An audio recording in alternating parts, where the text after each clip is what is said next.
Amid reports coming out of Bangladesh last week was the story of a 7-year-old boy who had hung himself.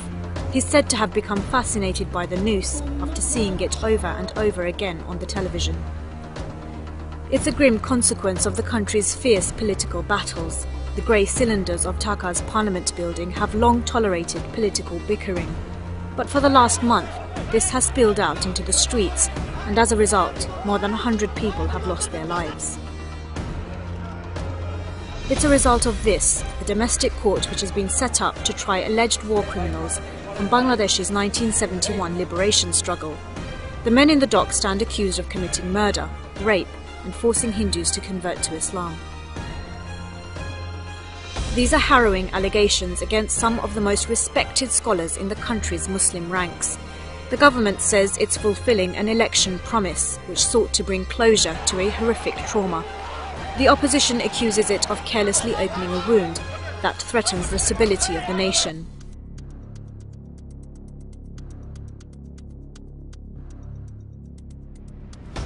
In our special report on Bangladesh tonight, we ask, are the defendants getting a fair trial? Is this really about delivering justice? Or is this courtroom an orchestrated chess game where the government gets to call all the moves and wipe out its enemies? One member of Cabinet actually stated that anyone who gives evidence for Saidi will be considered to be a traitor of the nation and will be dealt with by the public accordingly. So that's the kind of environment that we were forced to operate under. The banner for the International Crimes Tribunal looks anything but impressive. As if hastily put together, it stretches above an area where security men monitor entrance to the court. Critics say the tribunal itself has been set up in pretty much the same haphazard manner. Since its creation in 2010, it's been mired by accusations of political interference and sleaze, not the kind of justice you want from a court hearing some of the most historically significant cases. In 1971, the then East Pakistan fought a bloody independence struggle after accusing West Pakistan of centralizing power. In the 9 months of fighting, Bangladesh says 3 million of its people were killed and 200,000 women raped. Roughly 8 million Bangladeshis were displaced. But the scale of the Pakistani army's attack can't be explained with just numbers on a screen. Watch it, this one's going!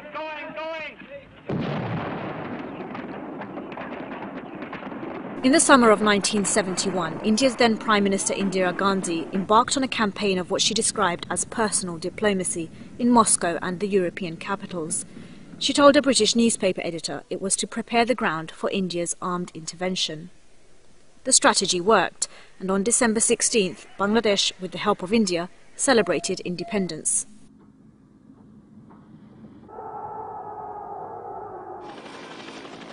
The war was to deepen regional hostilities between India and Pakistan, but in 1972 the three countries signed a tripartite act known as the Simla Agreement, in which Pakistan diplomatically recognized Bangladesh and the nations laid down the principles upon which future relations were to be governed. The Simla Accord made no mention of prisoners of war, but a 1974 supplementary agreement paved the way for repatriation.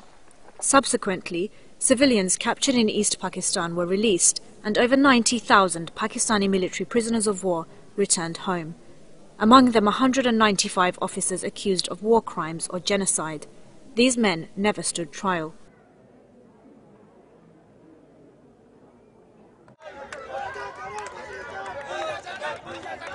"42 years later, and it's as if it was all just yesterday." বাংলাদেশের বঙ্গভূমিতে থেকে যারা বাংলাকে ভালোবাসে না তাদের বঙ্গভূমি থাকার অধিকার নেই। আমরা তার ফাঁসির একান্তভাবে কাম্য করছি। আমি এখানে আসছি যুদ্ধ অপরাধীদের বিচার চাই। এরা আমাগো মা বোনের ইজ্জত মারছে, লক্ষ লক্ষ মানুষ শহীদ হয়েছে।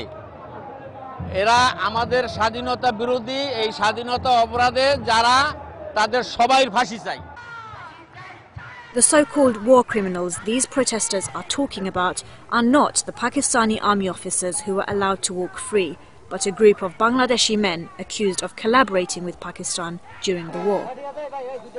It's all part of the ruling party's election promise, in which Prime Minister Sheikh Hasina of the Awami League Party pledged to try anyone responsible for war crimes. But opposition parties say the tribunal is a political tool which is designed to crush anyone who doesn't support the government. But unfortunately, Sheikh Hasina has taken a very rigid line. She is not listening to any side, any complaint or any sort of appeal. She is determined, and all these, the tribunals, and it was prefixed, judges, investigators, prosecutors, they had some sort of a political affiliation with Awami League, and this is what the opposition parties are complaining. Bangladesh's various political parties all accuse each other of having members who are war criminals, even the ruling Awami League party itself. But the people standing trial are only members of the opposition, which calls into question the government's real motives.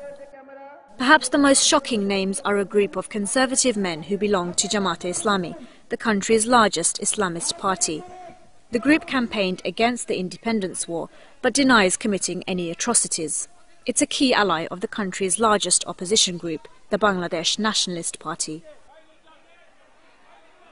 The men at the centre of this so-called trial are household names, renowned for their knowledge of Islam and respected throughout the world's Muslim communities.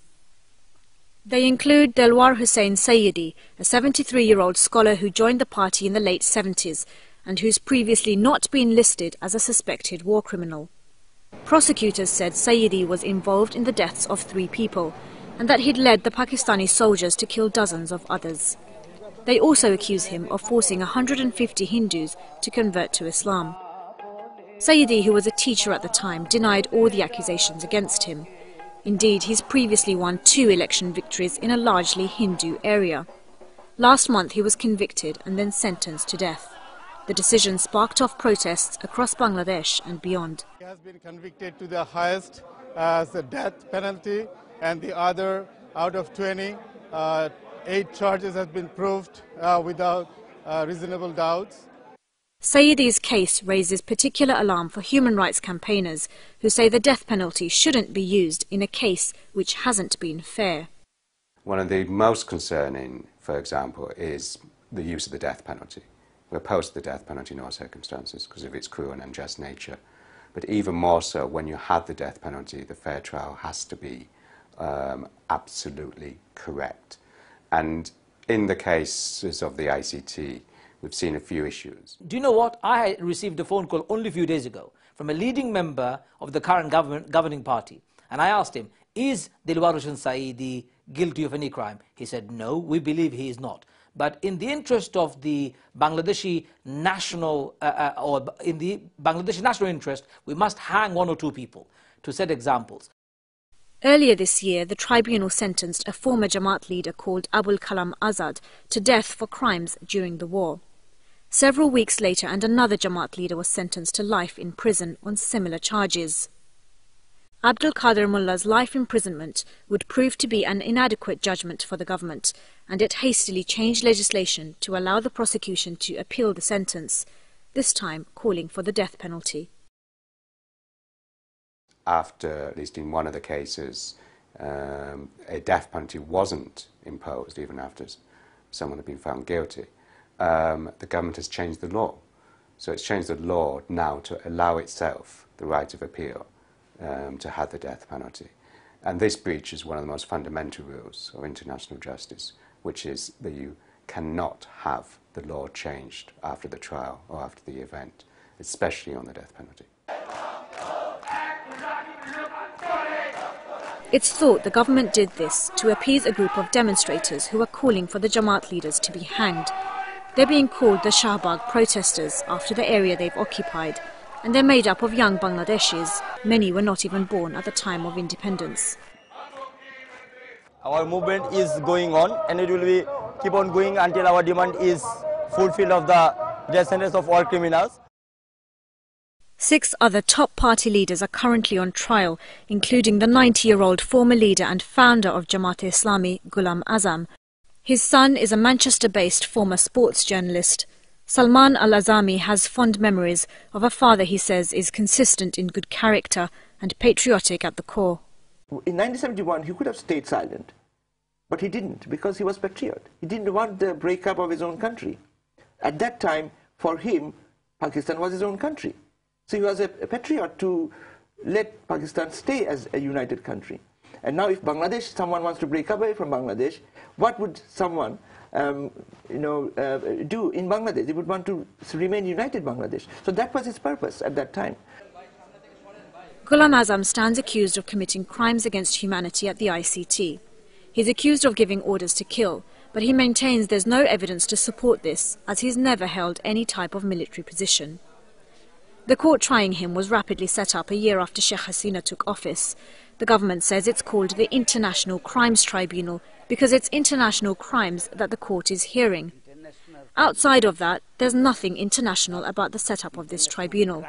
The government of Bangladesh has been widely criticised for keeping this an entirely domestic affair, with no international oversight whatsoever. Trial was Bangladeshi trial.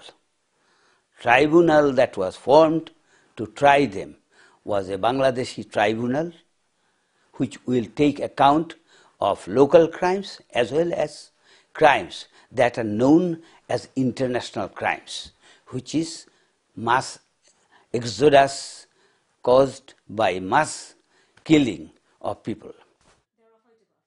It's an interesting concept, but it hasn't proved to be as straightforward as that. There's nothing to prevent a country from setting up an institution such as this. Many would say that they have an obligation to do this, and they should have done this 41 years ago. Unfortunately, that didn't happen. But there is nothing international about it. There is no involvement of the United Nations, there's no involvement of the international community, no funding, no assistance. It's a specialist tribunal that falls outside of the law. It doesn't fall within the usual judicial constitutional hierarchy of Bangladesh courts. It excludes domestic law.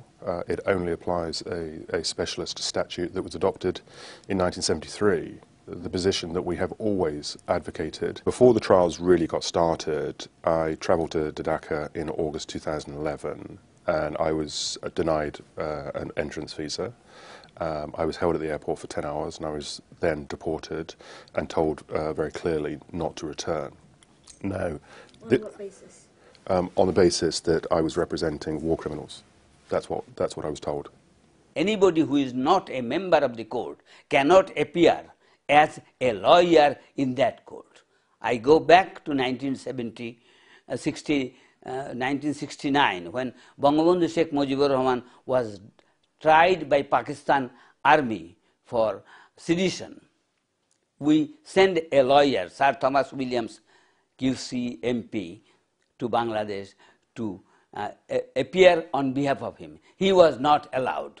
He was allowed to advise, and he did that while he was there.